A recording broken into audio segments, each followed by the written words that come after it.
I think 2020 was a year that a lot of people are not going to forget for a very, very long time. It started out as the start of a bright new decade and was destroyed by this pandemic. I feel for so many of the business owners across the constituency of Cork East that I am very proud to be representing as a new TD in the House and all that they have gone through throughout the year. And I just want to concur with some of the comments that Deputy Cowan made around the round of applause. And I think in many cases there are a lot of businesses in all over constituencies throughout the country.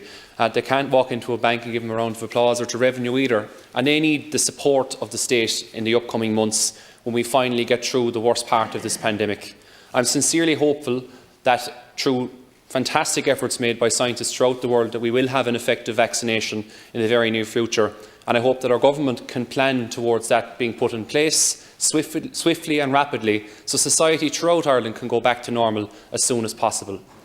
However, I have to outline that I do have several concerns around our current strategy. It's been very, very difficult for many backbench TDs who are supporting the government throughout the last number of months, I suppose, to put ideas forward to NEFIT and to our ministers. And I understand that it is a very difficult position to be in for our ministers who are working with NEFIT to try and implement the best possible policy to protect our population from the spread of COVID.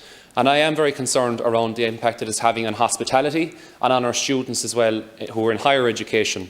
I'm conscious, as I've said here before, I am the youngest TD in the House, and the stress and strain that has been put on students Ceann Comhairle throughout the country has been absolutely enormous. And what I want to see from government in the next number of months are plans to be put in place that will allow our children and our students who are, I suppose, going into university and are currently in university as well, a plan for them to be able to return to college lectures physically and tutorials as well. And I think that integrated learning system is going to be critical in the next 6 months if we are serious about allowing students a proper experience in university at all, because so much has been taken away from them.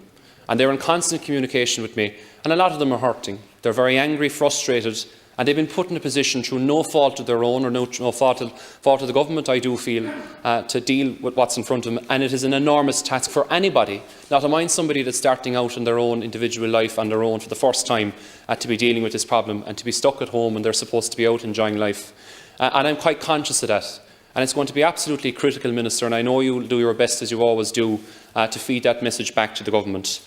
I also want to talk about the effects it is having, Ceann Comhairle, on hospitality. There are enormous. There are over 20,000 jobs in County Cork that are dependent on hospitality. And I think NEFIT is kidding itself if they're under the impression that people aren't going to gather in one another's homes. So I think that in itself is a reason enough over the Christmas period that we should be examining the possibility of allowing people to go in and utilise the services that our hotels provide, such as their dining services and accommodation as well, without having too much of the burden of restrictions. I'm working alongside many of our hoteliers in our constituency. I trust them, the same as I trust our restaurateurs and our publicans, to do the right thing in the next number of months. And I think government and NEFIT should do the very same as well. Thank you very much.